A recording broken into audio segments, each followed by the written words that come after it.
नमस्ते दोस्तों, जोहार। मैं अभिषेक चक्रवर्ती आप सभी का फिर से अपने YouTube चैनल पर स्वागत करता हूं। दोस्तों, आज इकोनॉमिक्स का पार्ट बी यानी मैक्रो इकोनॉमिक्स समष्टि अर्थशास्त्र से संबंधित कुछ ऑब्जेक्टिव टाइप क्वेश्चंस पूछे जाएंगे, जिसमें प्रत्येक सवाल के लिए आपको 5 सेकंड का वक्त दिया जाएगा। यदि जवाब मालूम हो तो ज़रूर से ज़रूर कमेंट कीजिएगा। दोस्तों कुल ऑब्जेक्टिव क्वेश्चन 8 तथा फिल इन द ब्लैंक्स से 5 प्रश्न यानी कुल 13 क्वेश्चन आपसे पूछे जाएंगे। ठीक है, आप सभी को जो है कुल सभी प्रश्नों के उत्तर देने का प्रयास करना है। जिनके सही हो जाएंगे उत्तर अच्छी बात है, और जिनका गलत होगा वो कुछ नया सीख जाएंगे। इसलिए दोस्तों प्रत्येक प्रश्नों का उत्तर देने का प्रयास करें। तो चलिए दोस्तों, बिना किसी देरी के वीडियो को शुरू करते हैं। दोस्तों आप देख सकते हैं यहाँ पहला क्वेश्चन क्या पूछा गया है। Question number 1, what is known as the study of individual unit. ठीक है, तो इसका हिंदी में मैं अनुवाद कर देता हूं दोस्तों। ठीक है, व्यक्तिगत इकाइयों के अध्ययन के रूप में क्या जाना जाता है। ठीक है, ऑप्शन ए क्या दिया है दोस्तों, आप देख सकते हैं मैक्रो इकोनॉमिक्स यानी समष्टि अर्थशास्त्र। ऑप्शन बी माइक्रो इकोनॉमिक्स यानी व्यष्टि अर्थशास्त्र। Option C income and employment theory, आय एवं रोजगार के सिद्धांत। और ऑप्शन डी डेवलपमेंट इकोनॉमिक्स यानी विकास अर्थशास्त्र। तो इसका आंसर चलिए बताइए सबको ही आप लोग। ठीक है,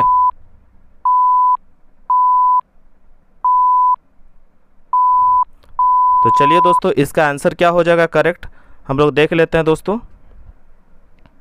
option A is the correct answer होगा दोस्तों, माइक्रो इकोनॉमिक्स। ठीक है, यानी व्यष्टि अर्थशास्त्र। ठीक है, यहाँ व्यक्तिगत इकाई पूछा गया था इसीलिए। चलिए अगला क्वेश्चन देख लेते हैं। क्वेश्चन नंबर 2 क्या पूछा गया है दोस्तों, देख लेते हैं।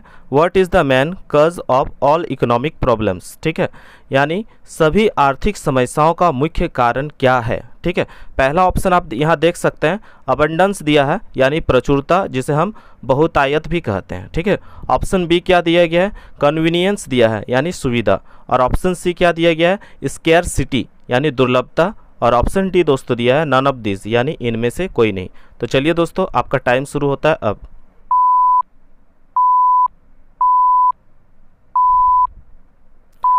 तो चलिए दोस्तों इसका आंसर क्या हो जाएगा, इसका करेक्ट आंसर हो जाएगा, हम लोग देख लेते हैं। इसका ऑप्शन सी क्या हो जाएगा दोस्तों, करेक्ट आंसर होगा। ठीक है, इसके बारे में मैं विस्तृत रूप से आपको पिछले वीडियोस में भी बताया हूँ। ठीक है, चलिए अगला क्वेश्चन देख लेते हैं। सभी बच्चे सभी प्रश्नों के उत्तर देने का प्रयास करें। ठीक है, चलिए दोस्तों क्वेश्चन नंबर 3 देख लेते हैं क्या पूछा गया है। ठीक है, study of aggregates is known as यानी समुच्चय का अध्ययन डैश। ठीक है, ऑप्शन ए क्या दिया गया दोस्तों, ऑप्शन ए दिया गया है मैक्रो इकोनॉमिक्स यानी समष्टि अर्थशास्त्र। ऑप्शन बी दिया गया है माइक्रो इकोनॉमिक्स यानी व्यष्टि अर्थशास्त्र। और ऑप्शन सी दिया गया है प्राइस थ्योरी यानी मूल्य सिद्धांत। और ऑप्शन डी दिया गया है फैक्टर प्राइस डिटर्मिनेशन। ठीक है, यानी कारक मूल्य निर्धारण। तो आप लोगों का टाइम शुरू होता है अब।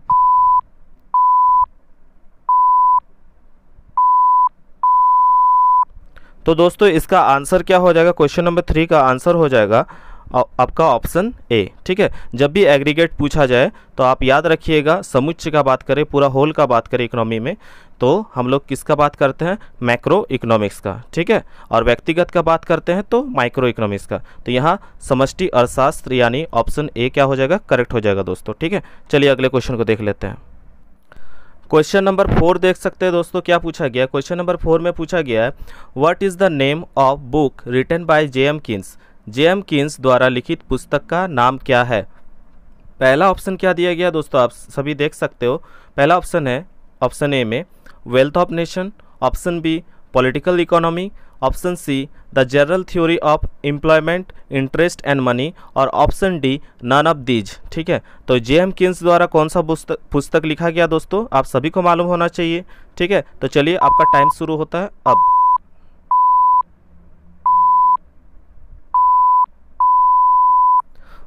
तो दोस्तों इसका करेक्ट आंसर क्या हो जाएगा, option C is the correct answer, the general theory of employment interest and money. ठीक है, चलिए अगला क्वेश्चन देख लेते हैं। Question number 5।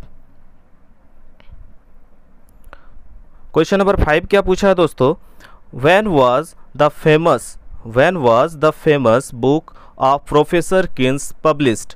यानी किन्स की प्रसिद्ध पुस्तक कब प्रकाशित हुई थी? आपने जो पहला क्वेश्चन देखा वो बुक जो है दोस्तों कब प्रकाशित हुई थी? प्रोफेसर किन्स का। ठीक है, तो ऑप्शन आपका दिया गया है 1930, ऑप्शन बी दिया गया 1931, ऑप्शन सी दिया गया दोस्तों 1936 और ऑप्शन डी दिया गया दोस्तों आपका 1940। तो चलिए दोस्तों आप लोग का टाइम शुरू होता है अब।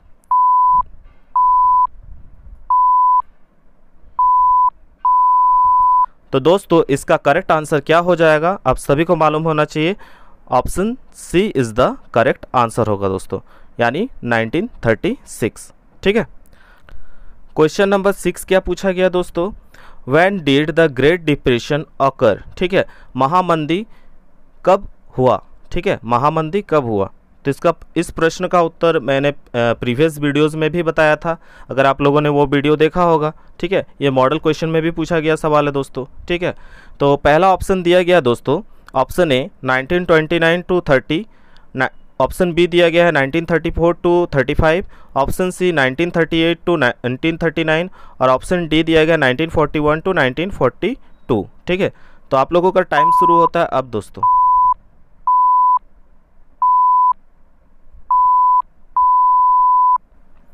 तो दोस्तों इसका करेक्ट आंसर क्या हो जाएगा दोस्तों? Option A is the correct answer. ठीक है, 1929 टू 1930। ठीक है, इसके बारे में थोड़ा सा हम लोग जान लेते हैं, जिन्होंने पिछले वीडियोस को नहीं देखा होगा वो लोग देख लीजिए, जान लीजिए। ठीक है, 1929 में महामंदी की स्थिति थी दोस्तों, जिसने पूरे यूरोप तथा उत्तरी अमेरिका की अर्थव्यवस्था को बुरी तरह से प्रभावित किया था। ठीक है, तथा यह 10 वर्षों तक जारी रहा था। आय में कमी के कारण समग्र मांग में अत्यधिक गिरावट आई, जिससे गरीबी का दुष्चक्र क्या हुआ था दोस्तों? प्रारंभ हो गया था। क्वेश्चन नंबर 7 क्या पूछा गया दोस्तों? आप देख सकते हैं स्क्रीन पर, who is known as the father of modern macro economics? ठीक है, मैक्रो इकोनॉमिक्स दोस्तों पूछा गया है। ऑप्शन ए दिया गया है एडम स्मिथ, ऑप्शन बी दिया गया है जेएम किन्स, ऑप्शन सी दिया गया है सैमुअल्सन और ऑप्शन डी दिया गया है हिक्स। इनका पूरा नाम था सर जॉन रिचर्ड हिक्स। ठीक है, तो दोस्तों क्वेश्चन फिर से सुन लीजिए, आधुनिक समष्टि अर्थशास्त्र के पिता के रूप में किसे जाना जाता है? ठीक है, ऑप्शन ए दिया गया एडम स्मिथ, ऑप्शन बी दिया गया जेएम किन्स यानी जॉन मिनार्ड किन्स और ऑप्शन सी दिया गया सैमुअल्सन, ऑप्शन डी दिया गया हिक्स यानी सर जॉन रिचर्ड हिक्स का बात किया गया। ठीक है, तो यहाँ दोस्तों क्या करेक्ट आंसर होगा आप लोग जल्दी से बताइए। ठीक है, आप लोगों का टाइम शुरू होता है अब।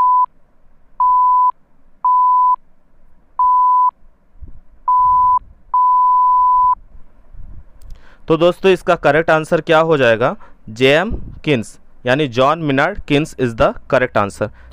क्वेश्चन नंबर 8 क्या पूछा गया दोस्तों? देख सकते हैं, mister Rahul wants to study the national income, which branch of economics will have to study? Shri Rahul Kumar राष्ट्रीय आय का अध्ययन करना चाहते हैं, उसे किस अर्थशास्त्र की पढ़ाई करनी होगी? ऑप्शंस देख लेते हैं दोस्तों क्या दिया गया है।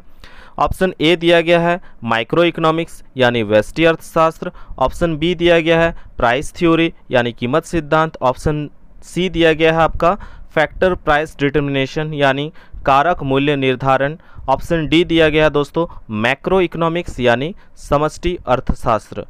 तो आप लोगों का टाइम शुरू होता है अब दोस्तों, जल्दी इसका आंसर बताइए।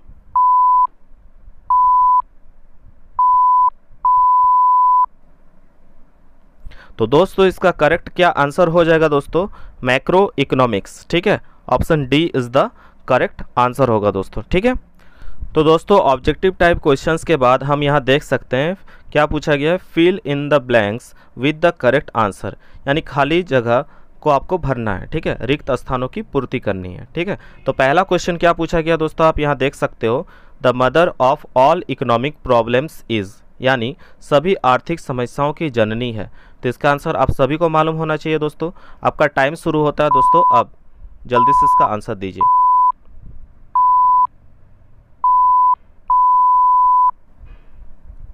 तो दोस्तों इसका करेक्ट आंसर क्या हो जाएगा दोस्तों? स्केयरसिटी। क्या होगा? स्केयरसिटी।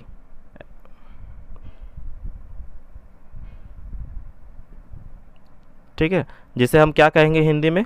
दुर्लभता। क्या कहेंगे? दुर्लभता। ठीक है, अगले क्वेश्चन को देख लेते हैं दोस्तों। क्वेश्चन नंबर 2 क्या पूछा गया दोस्तों? Macro economics is defined as that branch of economics which studies economic activities of an economy as a dash.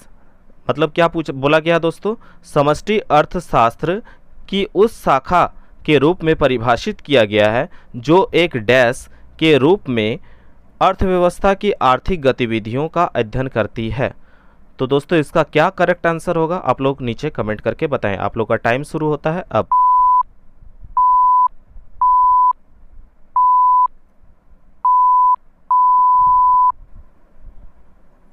तो दोस्तों इसका करेक्ट आंसर क्या हो जाएगा, इसका करेक्ट आंसर होगा होल। ठीक है, यानी संपूर्ण।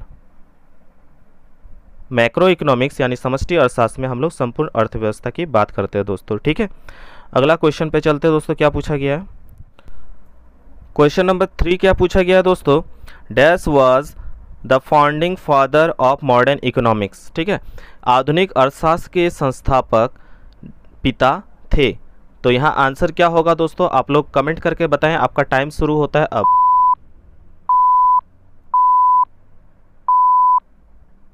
तो दोस्तों इसका सही आंसर क्या हो जाएगा दोस्तों, आप सभी को मालूम है, Adam Smith is the correct answer होगा दोस्तों। एडम स्मिथ यहाँ करेक्ट आंसर हो जाएगा, आप सभी को मालूम है। चलिए अगला क्वेश्चन को देख लेते हैं दोस्तों। क्या पूछा गया है, Keynes book on income and employment came into light in the year dash. ठीक है, यानी पूछा गया दोस्तों आय और रोजगार पर किन्स बुक डैश वर्ष में प्रकाश में आई। ठीक है, तो किस वर्ष दोस्तों ये बुक पब्लिश हुआ था, आप सभी को मालूम होना चाहिए। तो चलिए दोस्तों आपका टाइम शुरू होता है अब।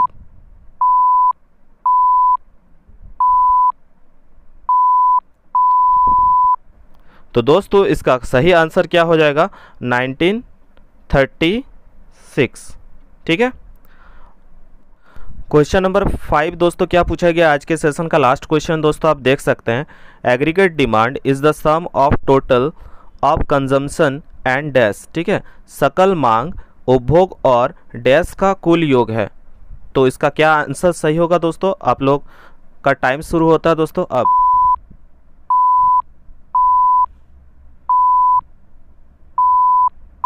तो इसका सही आंसर दोस्तों क्या हो जाएगा करेक्ट, यहाँ हो जाएगा आपका इन्वेस्टमेंट। क्या हो जाएगा करेक्ट दोस्तों, इन्वेस्टमेंट यहाँ करेक्ट होगा, यानी निवेश। ठीक है, इस तरह दोस्तों आज के इस वीडियो में कुल 13 प्रश्न थे जो एग्जाम पॉइंट ऑफ व्यू से काफ़ी इंपॉर्टेंट थे दोस्तों। आप सभी नीचे कमेंट करके बताएं कि कुल 13 प्रश्न में आपके कितने आंसर सही हुए। तो आशा करते हैं दोस्तों आज का ये वीडियो आपको पसंद आया होगा। अगर पसंद आया तो बिल्कुल लाइक शेयर एंड कमेंट करना ना भूलें। चैनल पर नया है तो चैनल को सब्सक्राइब कर ले ताकि आगे की वीडियोस आपको सही टाइम पर मिल पाए। तो चलिए दोस्तों, तब तक के लिए धन्यवाद। जय हिंद, वंदे मातरम।